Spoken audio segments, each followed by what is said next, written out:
Hello, and welcome to Such a Fun Read, a podcast where we come together to read a book and chat about it, like a book club.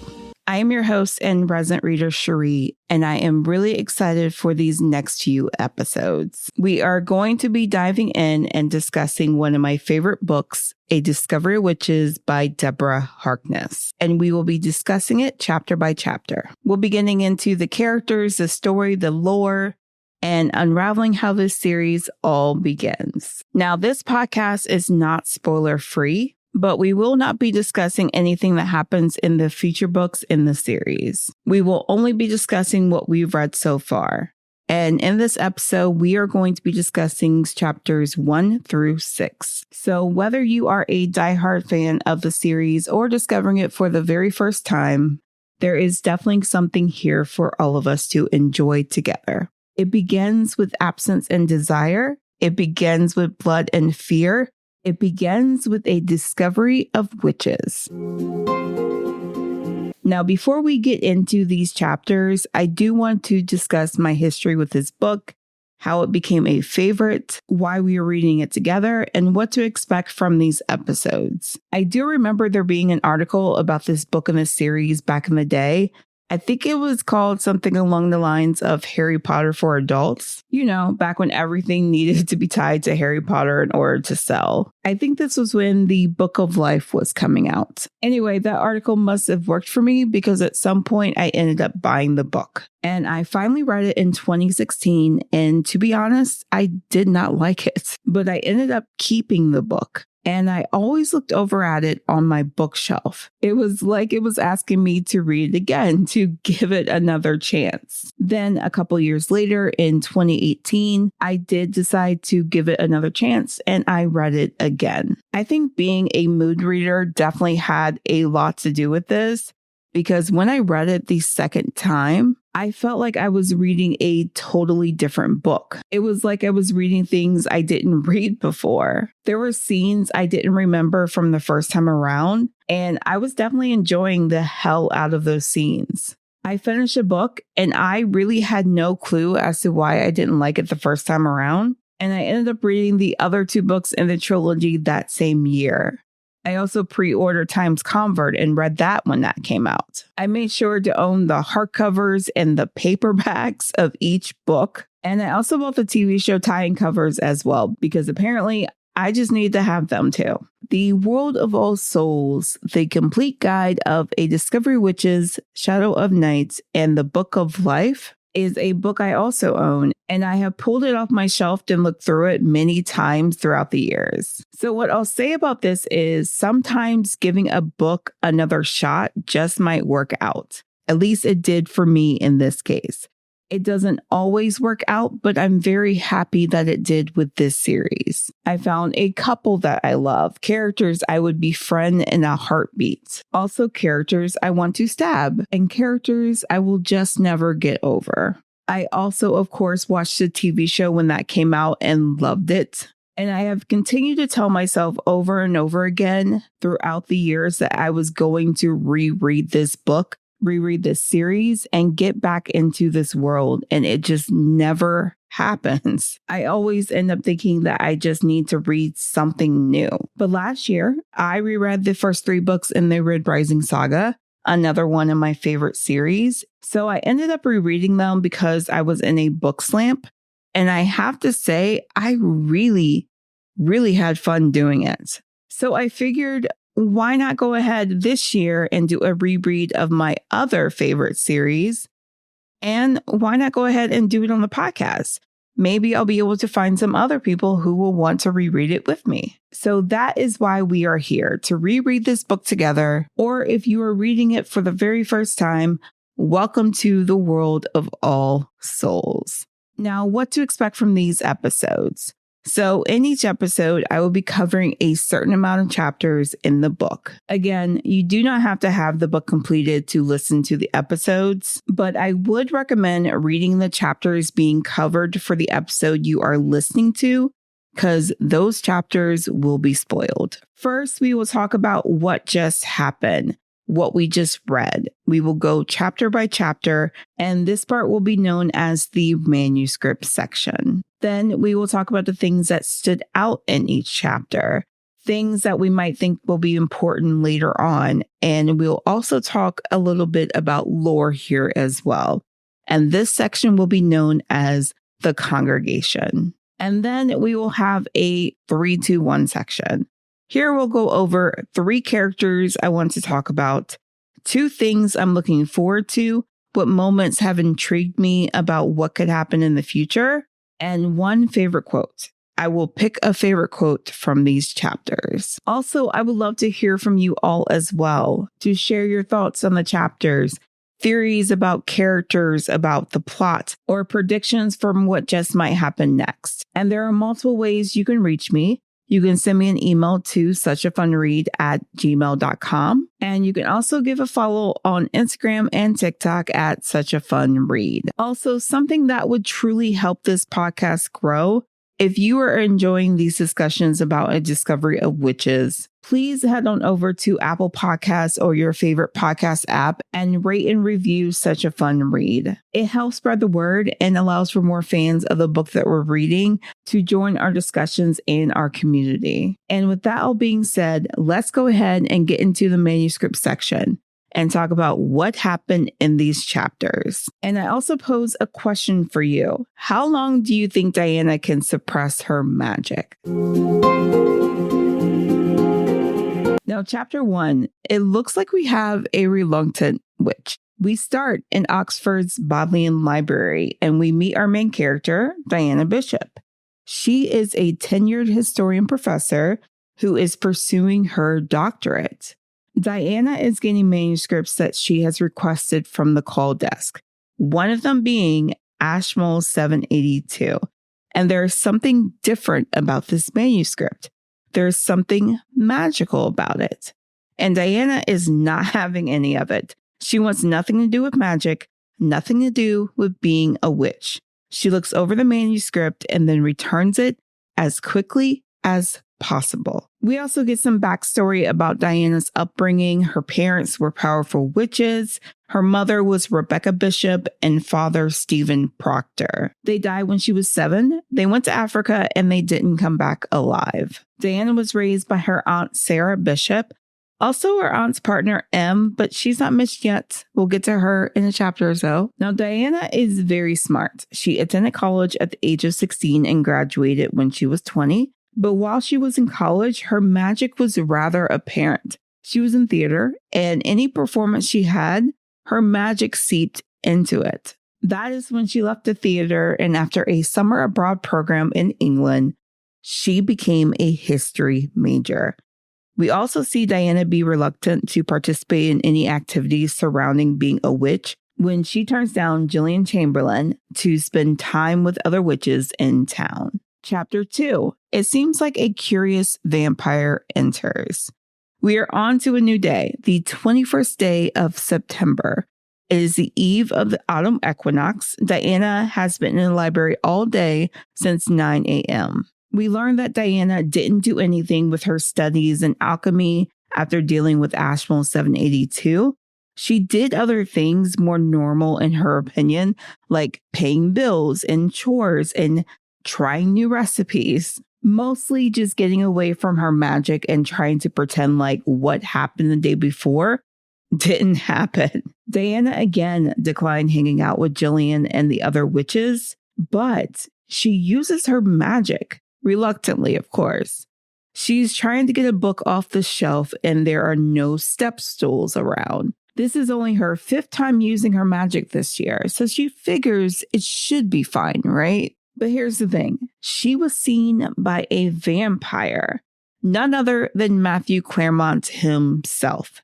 Then Diana almost falls at the bottom of the stairs, but Matthew is there to catch her. He introduces himself and says that he is a fan of her work. He also invites her out to dinner. She declines his dinner invitation, of course, and also his scent reminded her of Ashmole 782. And that really unnerved her. So she ends up leaving the library earlier than she usually would and heads back to her rooms. I believe she falls asleep on the couch. And then after waking up in the middle of the night, She ends up calling Sarah and Em back home. Diana tells them about Matthew, and Sarah isn't happy. She doesn't believe that witches, vampires, and demons, we'll get to those, should mix. And Em gets a bit weird toward the end of the call. Diana thinks there's something about Matthew Clairmont that Em isn't telling her yet. Chapter 3, A Midnight Visitor. So this chapter is from Matthew's point of view. It is the same nights as chapter 2, and he's watching Diana. He then sneaks into her rooms while she's sleeping through her kitchen window, which she had opened when she got home. He's looking for Ashmole 782. He thinks something isn't right with Diana. She doesn't give off the same scent as the other witches. He thinks she is hiding something. You were in her room, sir. Are you going to tell her that you were in her rooms? Or are you going to hide that? So does it matter if she is hiding something? Anyway, then he ends up seeing light coming from Diana's body, which distracts him for a moment before looking through Diana's desk for the manuscript. He did find himself watching her for several hours while she slept. He also wondered if he should just go ahead and taste the witch's blood to find out where the manuscript was. Instead, he decided the manuscript must still be in the library and left the way he came in. Chapter 4, Creatures of the Library. Now, I should probably point out that there are no chapter titles in these books. I'm just adding a little title to each chapter myself. Just didn't want to confuse anyone. Chapter 4, Creatures of the Library. We are back to Diana's perspective and on to the next day.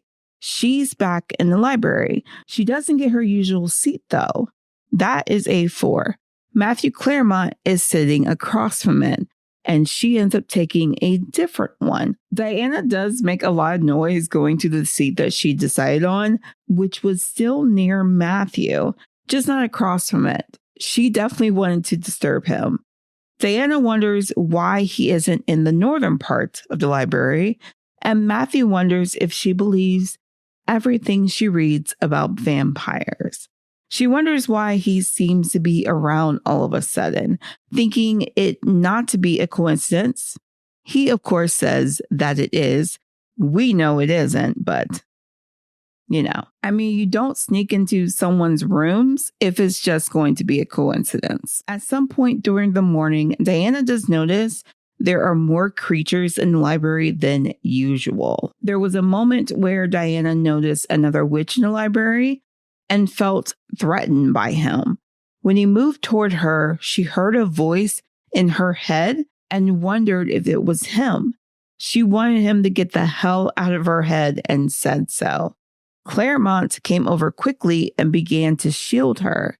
He also asked her if she was all right. The witch ended up leaving, saying that he mistook the seats across from Diana to be available. Diana said that she was fine, and she wanted Matthew to move away from her because others were noticing. That day, Diana left the library around 3, which is also earlier than she usually does. She couldn't concentrate anymore. And also, all of the creatures watched as she left. After going home and changing, she decided to go for a run over to the boathouse. We learned that a doctor had mentioned when she was younger that her body seemed to think it was in a constant state of danger. Physical activity helps keep her panic at bay. She decided to go rowing to calm herself down. And afterwards, she has another encounter with Matthew Clairmont.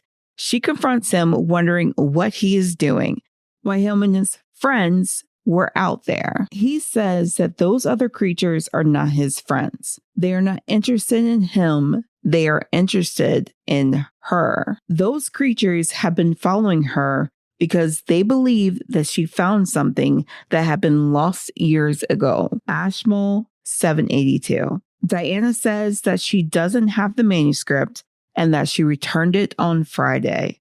Matthew warns her about how serious the creatures are and how she should be on guard once they learn how different she is. Chapter 5, A Search for Answers. Diana decides to take some time to look up information on Matthew on the internet. But there wasn't much information about him. She wants to try to figure out who he is and also try to figure out what his interests might be in Ashmole 782. She does end up finding a lot of his scholarly literature. There seems to be too much. She wonders, how old is he? She ends up calling her friend Christopher Roberts. He is a fellow faculty member at Yale and a molecular biologist. She calls him to see if he has any info on Matthew Clairmont, since they are both scientists.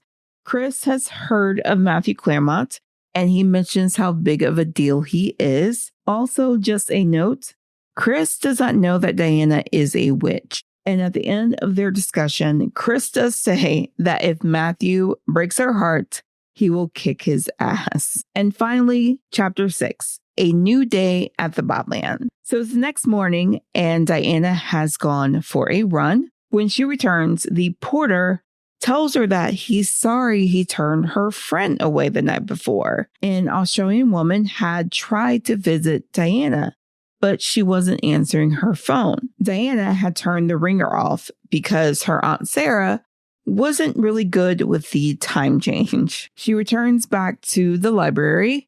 Matthew Clairmont is there again, and this is when Diana kind of starts to refer to him as just Clairmont. This is also when we meet Miriam, Dr. Miriam Shepherd. She is there with Clairmont.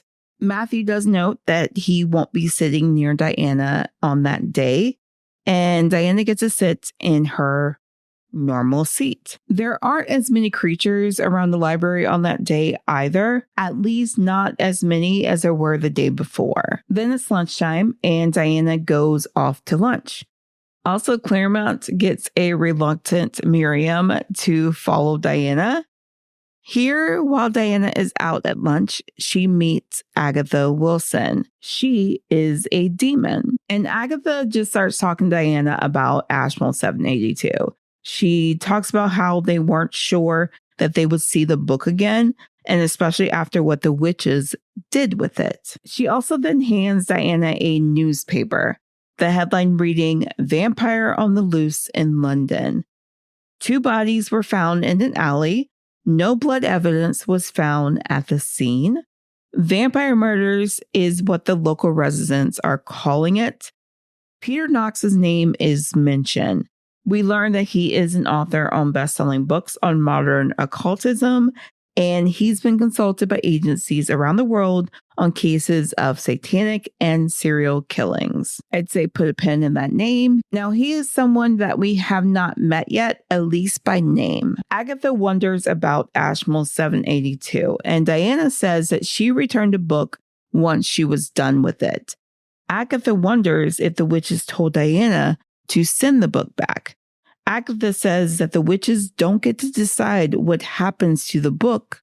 It belongs to all of them. Agatha also gives Diana information about the book. Agatha tells Diana that the book tells them why they're here, the beginning, middle, and the end. She also wants to make sure that Diana knows that demons are part of the story too.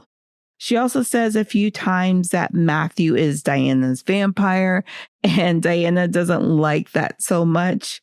Then after their conversation, Diana starts to wonder why Agatha nor Matthew have called for the manuscript at the library. So when Diana returns to the library, she decides that she is going to be friendly towards Matthew from here on out. She ends up thanking him for his protection the last few days. She feels like she can get information from him. If he needs her in regards to Ashmole 782, then she wants for him to tell her why it is so important. Now let's go to the congregation and talk about some of these key events that happened in these chapters. First, we'll start with Ashmole 782. So very early on, we get Diana encountering Ashmole 782. This is a manuscript that changes everything for Diana.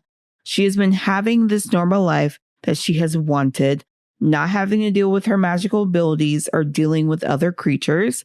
We see this when Diana declines Gillian Chamberlain's offers over and over again, and when her aunts, Sarah and Emily, tried to get her to participate in the events surrounding the equinox. But the moment when Diana touches this manuscript, her life is not the same. This manuscript brings Matthew Clairmont into her life. He's a vampire, and he becomes interested in her, which makes her interested in him and why he is so curious about this manuscript. This also brings a lot of other creatures to the library. We see more witches and more vampires and more demons that wouldn't normally be in the Bodleian Library. But they start to show up and they seem to be waiting for her. We end up meeting a demon, Agatha Wilson, and she gives us more details on what Ashmole 782 might be. She says, the book explains why we're here.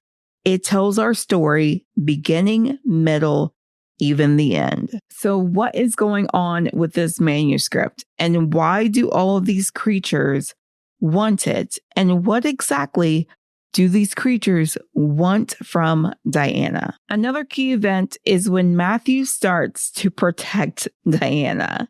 So there is a weird moment for Diana while she's in the library. One of the days after she encounters Ashmole 782, she is in the library and a witch is looking at her. As he approached her, she couldn't shake the feeling of his presence invading her mind. She conveyed for him to get out of her head. But one thing about that moment surprised Diana. Here's a quote from the book. Clairmont moved so quickly, I didn't see him round the desk.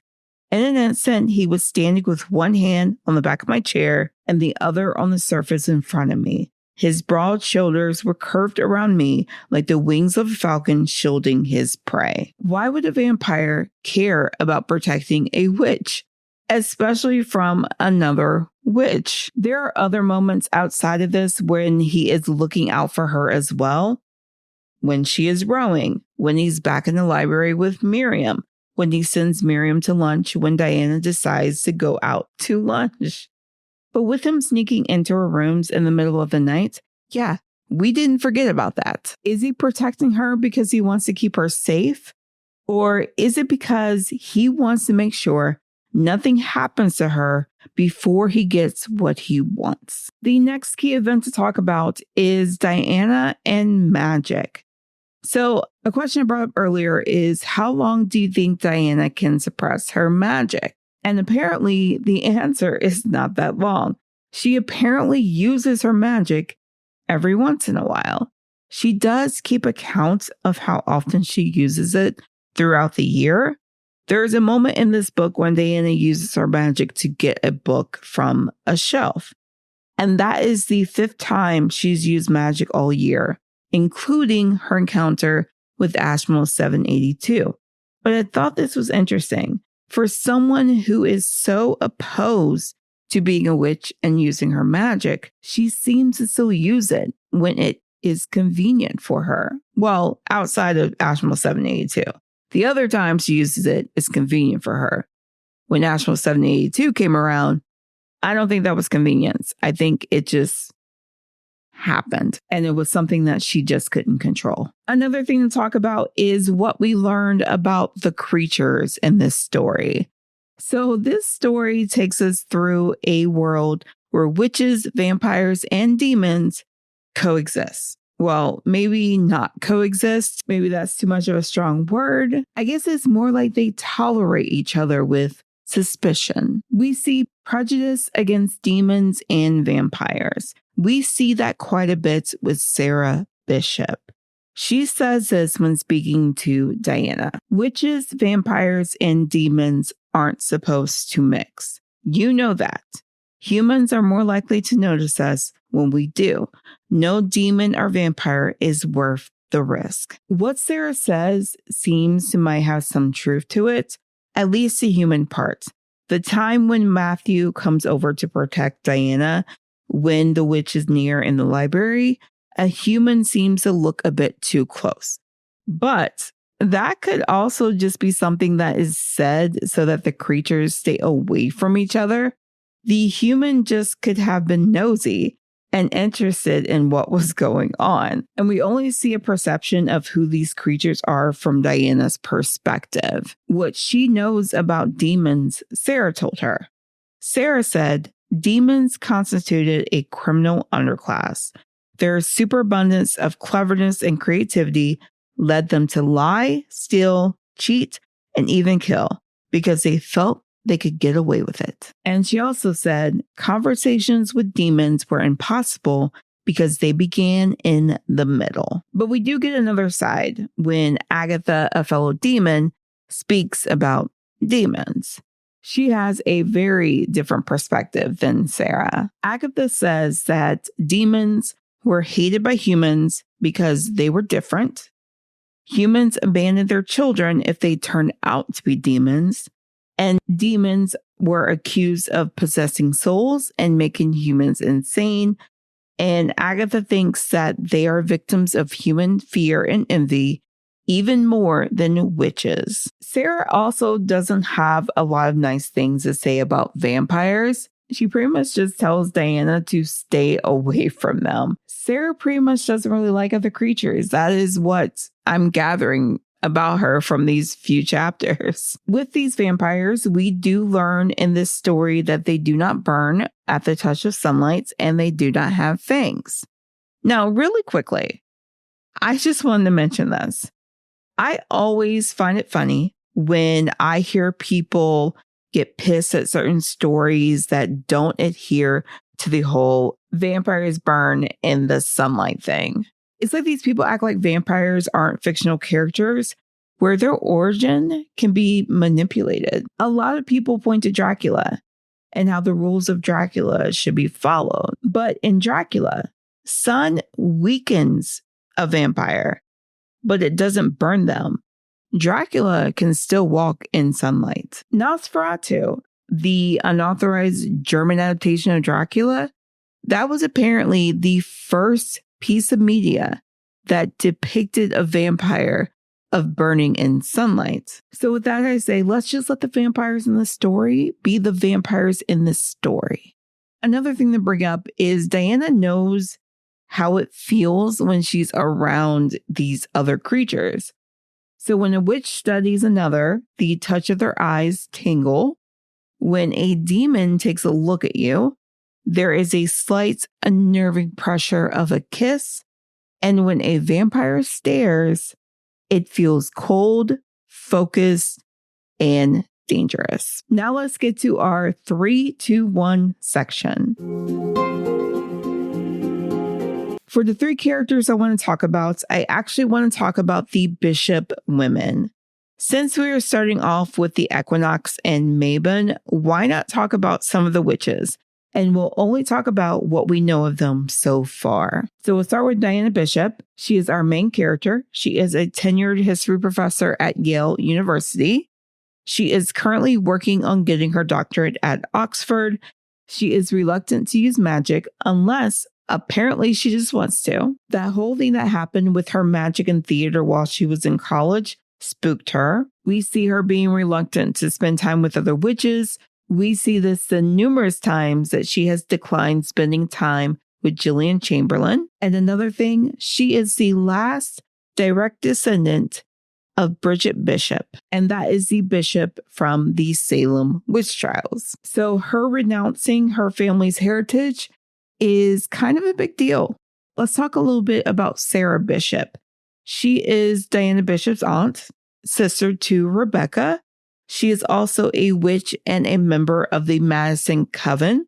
Her partner is Emily Mather, and we see that she definitely does not hold her tongue with Diana, especially about her reluctancy to use her magic. But we also see that she seems to have a prejudice against the other creatures with the way that she speaks about the demons and the vampires. Then we have Rebecca Bishop. We don't know a lot about her. We know she's Diana's mother. We know that she was a professor at Harvard University, and she seemed to be a very powerful witch. There was a scene where she set drapes on fire and Diana was in the room, and that kind of spooked Rebecca. And then she died when Diana was 7. She was in Africa with her husband and did not return alive. And with what we've learned about these women so far, it's clear that their family history and magical lineage definitely carry a significant weight in shaping Diana's identity and her decisions. Diana seems to grapple with the legacy of her ancestors, and she definitely has not dealt with what happened to her parents. Their mysterious death in Africa definitely left behind a lot of unanswered questions. And she's done her best to get away from magic, even though she does use it when she wants. Let's not forget that. But her wanting to separate herself from magic and her experience with Ashmole 782 and all the creatures showing up after that said experience, this is not something that she is going to be able to escape. There is definitely more to learn about the bishop line, and we should know that with the way the author used a bishop witch from Salem as part of this bloodline. There will definitely be more twists and revelations to come, and I really can't wait to talk about them. Let's move on to 2 things I'm looking forward to. What moments have intrigued me about what could happen in the future? So first, let's talk about the newspaper article about the killings. So remember when Agatha gave Diana the article? The headline was Vampire on the Loose in London. It's interesting that Agatha would give Diana this article. Maybe because she's been watching Diana. A lot of the other creatures have as well. And Diana has been speaking to Matthew. She hasn't seeked him out, of course. But if Agatha has seen her talking to a vampire, she might think that Diana will give Ashmole 782 to him. And giving Diana this article, that could help put doubt in Diana's mind about trusting a vampire, even though the humans don't really know about real vampires or that a vampire is actually doing these killings. They just gave the article that name. But Agatha might think this will help her cause. Also, Peter Knox is mentioned in this article, and that's not someone who has been named in these chapters before, so he might show up. The next thing I'm looking forward to is learning more about Matthew Clairmont. Of course, yes, the vampire. When Diana was trying to find information about him, she didn't get much, and I can't wait to learn more about him and how old he is, where he's from, more about his family, and seeing more of the other vampires around him, like Miriam. Miriam is definitely one of my favorite characters, so I can't wait to get more from her. And also learn more about what he wants from Ashmole 782, as well as what he wants from Diana. Now we'll move on to favorite quotes. I'll be picking a favorite quote from these chapters. And the quote I'm picking is one said by Matthew Clairmont. So this is from chapter 4, when Matthew is back in the Bodleian and Diana is annoyed with his presence. She is wondering why he is in the southern end of the library and not the northern end. She thought he might be more comfortable. And he says, "You don't believe everything you read, do you?" I love that quote. That is definitely one of my favorite quotes in this book. It's telling us that these vampires are not like the other vampires you might have read about or seen on screen. And I think this also might make Diana even more curious. She is an historian after all. It could make her even more curious about vampires, which means she would be more curious about Matthew. And there is definitely a mystery that needs to be solved with Matthew Clairmont. All right, folks, that brings us to the end of our first episode into the world of All Souls. We tackled chapters 1 through 6 of A Discovery of Witches, and I have to say, things are already getting interesting between Diana and Matthew. I'd definitely love to know what your first impressions were of the story or of the characters, as well as who or what you are most intrigued by so far. You can leave me a comment down below if you are watching this on YouTube, or send an email to suchafunread@gmail.com. I'd also love to spotlight your thoughts in future episodes. And if you're enjoying this deep dive into the world of All Souls, please share with your friends. If you know someone that loves this series or could love this series, go ahead and share this episode with them and we can love this series together. Also, please consider rating and reviewing Such a Fun Read on Apple Podcasts or your favorite podcast app. As I mentioned earlier, every rating helps spread the word of the show and allows more fans of this book to join in on the discussion in our community. Next time, we'll be discussing chapters 7 through 11, so get ready for more magical discoveries and character revelations. Until then, happy reading!